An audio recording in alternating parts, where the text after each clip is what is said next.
Olá, aqui é o professor Vitor Proença. Nesse vídeo, a gente vai conversar um pouquinho sobre pedra na vesícula. Mas eu vou tirar aqui a tela para não ficar atrapalhando, porque eu montei uma apresentação um pouco maior aqui para vocês, tá? Então vamos lá, deixa eu tirar o vídeo aqui para a gente começar a aula. Primeira coisa que a gente precisa entender: o que é a vesícula biliar? A vesícula biliar é um órgão que faz aqui parte anexo ao trato digestório, que faz parte do trato digestório aqui. Ele fica próximo do fígado e, aliás, ele armazena o conteúdo que é produzido aqui pelo fígado e vem para a vesícula biliar, que é esse órgão aqui verdinho, né, representado nessa coloração aqui verdinha, porque ele armazena a bile, que é liberada principalmente no momento que a gente tem a presença de alimento ou de alimento digerido, né, no intestino delgado. Então, quando ele passa do estômago para o intestino delgado, principalmente gordura, tá?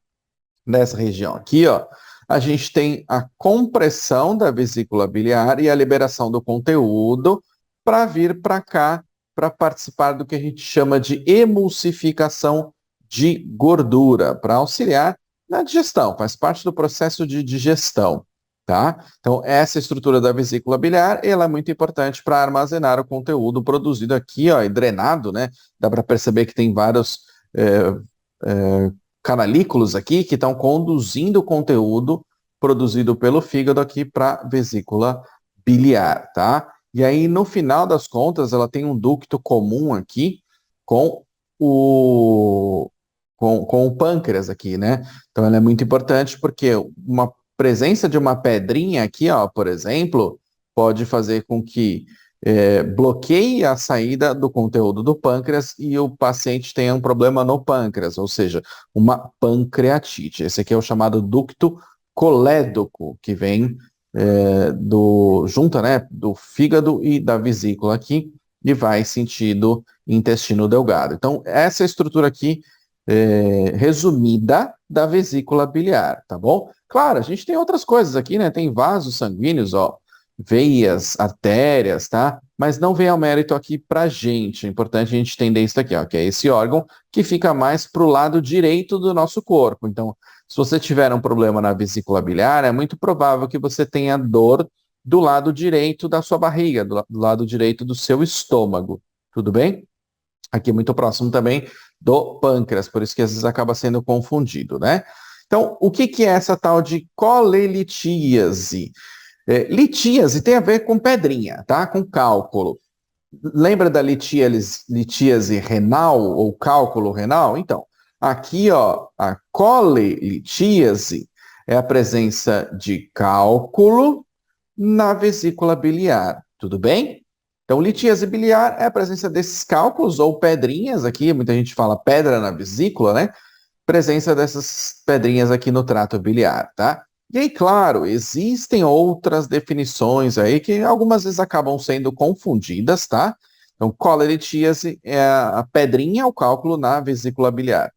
A colecistolitíase, especificamente, é quando fica dentro da vesícula biliar, esses cálculozinhos aqui. Quando eles estão lá dentro da vesícula biliar, eles podem causar um processo inflamatório.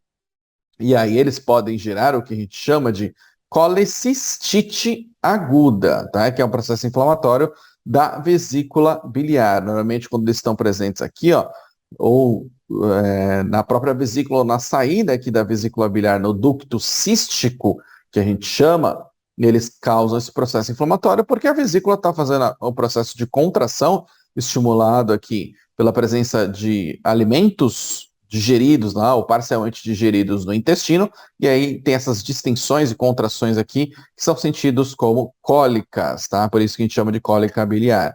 Então, colecistolitíase, que é quando está presente na vesícula biliar. Coledocolitíase, a gente já disse, né? Ó, ducto colédoco, tá? Então, coledocolitíase é quando a pedrinha aqui, ó, tá no ducto colédoco. Pode ter iniciado aqui ou na própria vesícula e ela vem e bloqueia aqui essa região, tá? Que é a região do ducto colédoco, impedindo, em alguns casos, até a liberação de bilirrubina aqui, tá? Pela estrutura do fígado e da vesícula biliar, impedindo, promovendo, né, o acúmulo de bilirrubina no organismo. A gente chama de coledocolitíase. Ah, professor, mas é pedra aí também na região da vesícula biliar, no trato biliar de uma maneira geral? Sim, só que os médicos gostam de precisar onde está. Aqui, ó, colecistolitíase no ducto cístico ou na própria vesícula, coledocolitíase no ducto colédoco, e aí existem também outras alterações, tá? Como, por exemplo, a colangite, que normalmente está relacionado também com a presença de uma pedrinha aqui, mas ela, na verdade, é uma infecção dos canais biliares, promovido pela estase aqui, pela parada aqui, né, desse fluxo que é normal, ó, vem a contração, sai aqui, aí produz mais pelo fígado, armazena aqui, depois tem contração, sai mais, só que não está acontecendo, porque está sendo bloqueado aqui, e esse conteúdo não está sendo liberado no intestino. Esse acúmulo aqui promove uma infecção, normalmente relacionado com as bactérias que estão presentes aqui, ó, no próprio intestino mesmo, que podem ir migrando por esse processo aqui, por essa estase aqui dentro do trato biliar, tudo bem? Então, isso é uma colangite. E a gente ainda pode ter também, que normalmente está muito relacionado com a presença do cálculo biliar aqui, a chamada pancreatite. Só que a pancreatite, na verdade, não é um problema na vesícula biliar em si. O problema é no pâncreas que ficaria aqui, tudo bem? Só que esse cálculo está bloqueando a saída dos componentes aqui do pâncreas. Então, imagina aquele monte de enzima lá que tem no pâncreas, né? Vai, amilase, lipase e tal. Essas enzimas são produzidas e liberadas aqui, nesse sentido do intestino delgado. Mas, quando está bloqueado, a enzima acaba sendo liberada no próprio pâncreas. Imagina uma enzima que acaba degradando, por exemplo, proteína. Vai degradar as proteínas do próprio pâncreas, tudo bem? Então acaba causando uma pancreatite aguda, que é bastante grave, em muitos casos envolve internação também e tal. Então isso tudo aqui pode ser consequência, que a gente vai comentar mais algumas consequências depois, mas isso tudo pode ser consequência da presença de um cálculo aqui no trato biliar de uma maneira geral, que a gente chama de colelitíase, beleza? Então, tudo isso aqui é possibilidade. Imagina que está aqui, ó, por exemplo, vai no ducto colédoco, e aí ele impede o fluxo normal da bile aqui. E aí acontece um processo infeccioso. Essa infecção, ela pode se propagar no organismo da pessoa. E aí, claro, ele vai sentir febre, né? Tem várias outras alterações que podem acontecer, por exemplo, quando tem uma infecção, tá bom? Aqui a gente tem mais alguns exemplos de pedras na vesícula, e aí a gente poderia citar, os principais tipos, né, de cálculos na vesícula que vem, por exemplo, de colesterol, de bilirrubinato de cálcio, ou ainda os chamados de pigmento marrom, que não são formados exatamente na vesícula biliar. Mas os cálculos de colesterol são os mais comuns, tudo bem? Normalmente eles são mais amarelados, assim, tem essa coloração mais amarelada. Tem outros tipos de cálculos que são mais marrons ou até pretos mesmo, que estão mais relacionados com outras doenças, que normalmente está relacionado com destruição de hemácia, tá? Quando você quebra muita hemácia, você libera aquele componente lá, que é a hemoglobina, que está presente dentro das células vermelhas, que aí acaba sendo metabolizado, produzindo muita bilirrubina. Então, isso aí vai se juntando, né? Esses cristais vão se agregando junto com o cálcio, né? Então, ele vai calcificando, que é o termo que a gente utiliza, formando esses cálculos aqui, que normalmente tem colorações mais escuras, tá? E aí tem alguns que tem também pigmento marrom ou castanho e que não são formados diretamente na vesícula, mas pro ducto colédoco e outras partes, tá? Quais são as principais causas, então, das pedras na vesícula? Como a gente já citou, ó, a gente tem o excesso de colesterol, tá? E aqui não necessariamente está relacionado com alimentação, mas em muitos casos tem uma origem aqui hereditária, genética, ou, por exemplo, uma hipercolesterolemia familiar, mas sim, pode estar relacionado também com o excesso de consumo desse tipo de substância e alguma alteração no próprio metabolismo, né, do colesterol, causando esse excesso de colesterol, tá? E aí, o que acontece? O organismo ele não consegue eliminar essa quantidade aí excessiva de colesterol e acaba se acumulando e muitas vezes calcificando, né? Outra possibilidade, muita bilirrubina, quando tem problemas, por exemplo, no fígado ou no próprio metabolismo das células vermelhas, no sangue, por exemplo, algum tipo de anemia, esferocitose ou anemia falciforme, por exemplo, que destrói células vermelhas e acaba tendo uma alteração no metabolismo do sangue, tá? Que leva à produção excessiva de bilirrubina. Nesse caso aqui, ó, é possível que o paciente possa apresentar o que a gente chama de icterícia, que é aquela a pele, a mucosa, o olho, as mucosas, de uma maneira geral, mais amareladas, né? Aquele cara fica bem amarelão. E ainda, a gente pode citar aqui com outra causa muito importante, uma hiperconcentração da bile.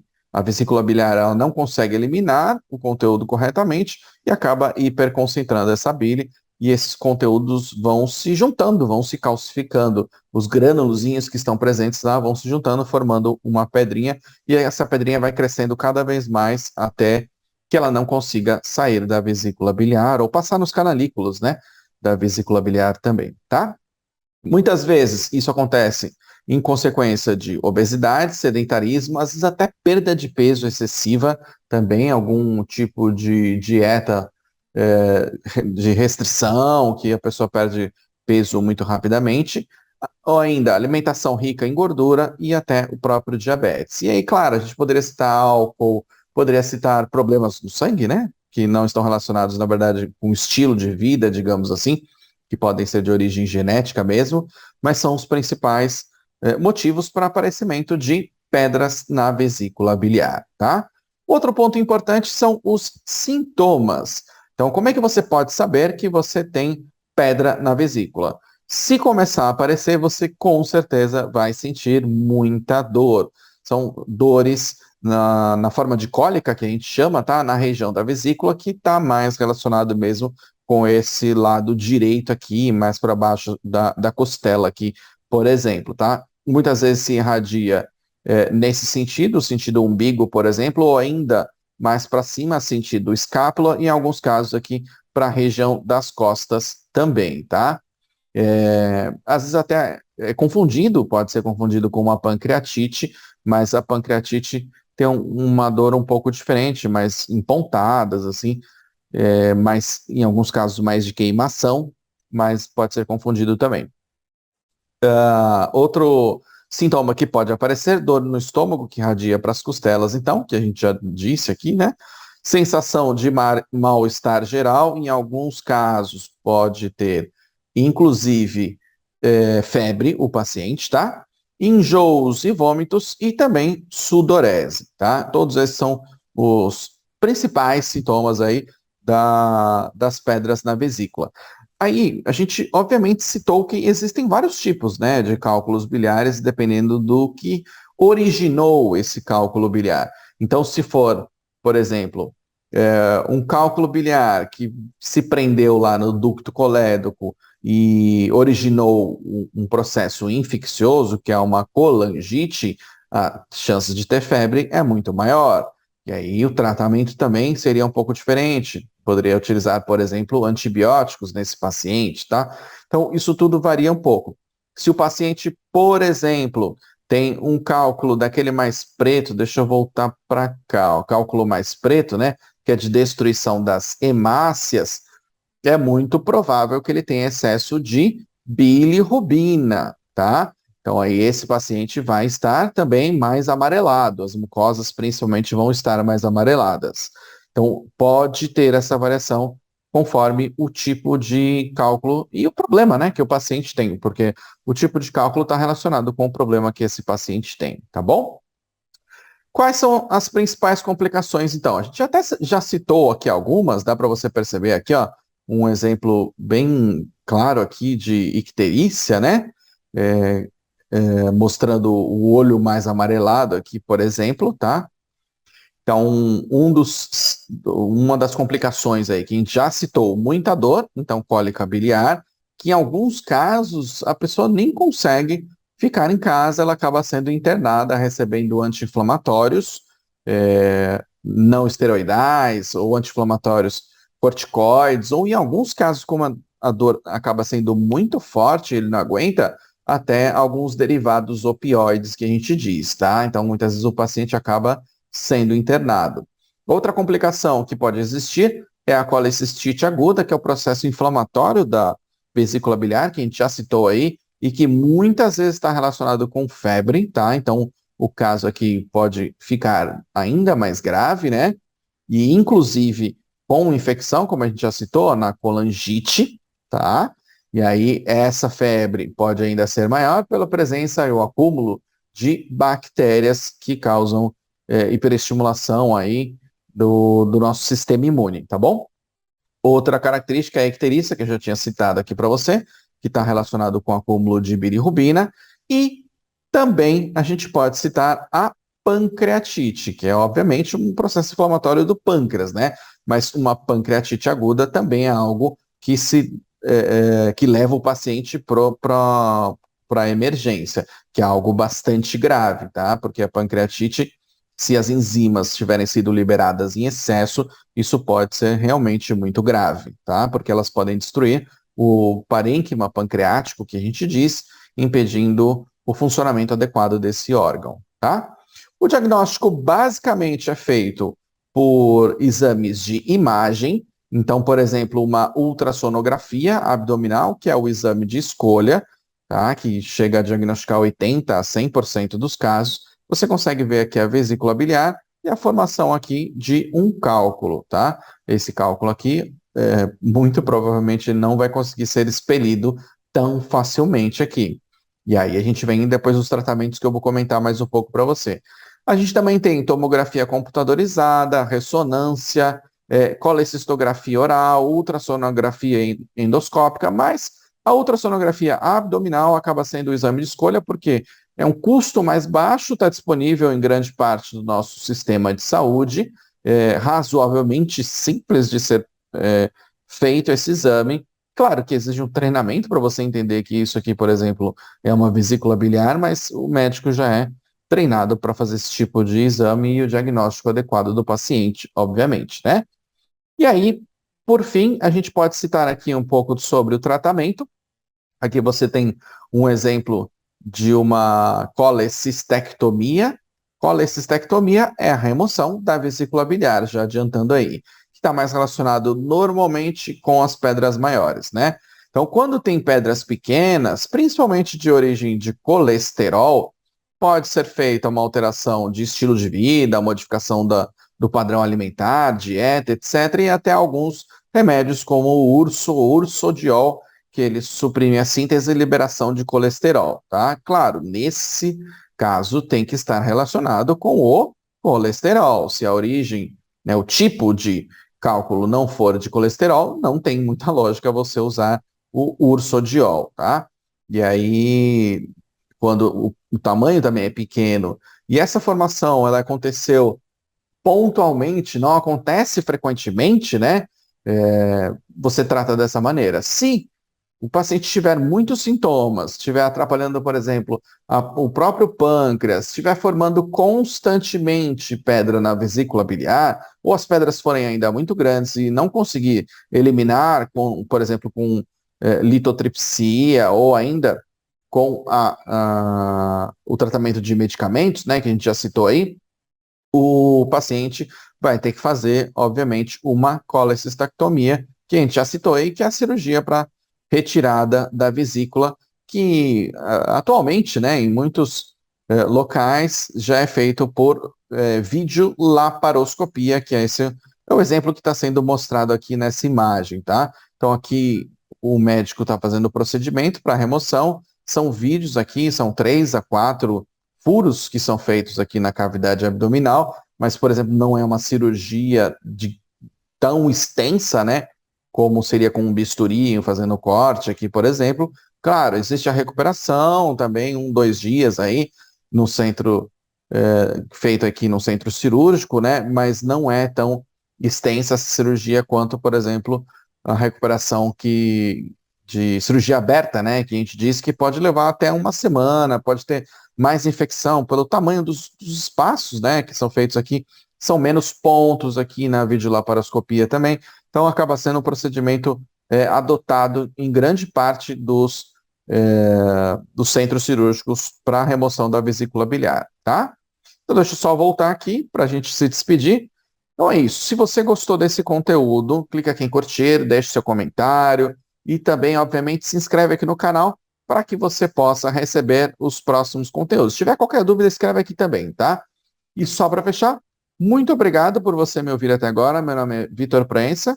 Um grande abraço e até o próximo vídeo.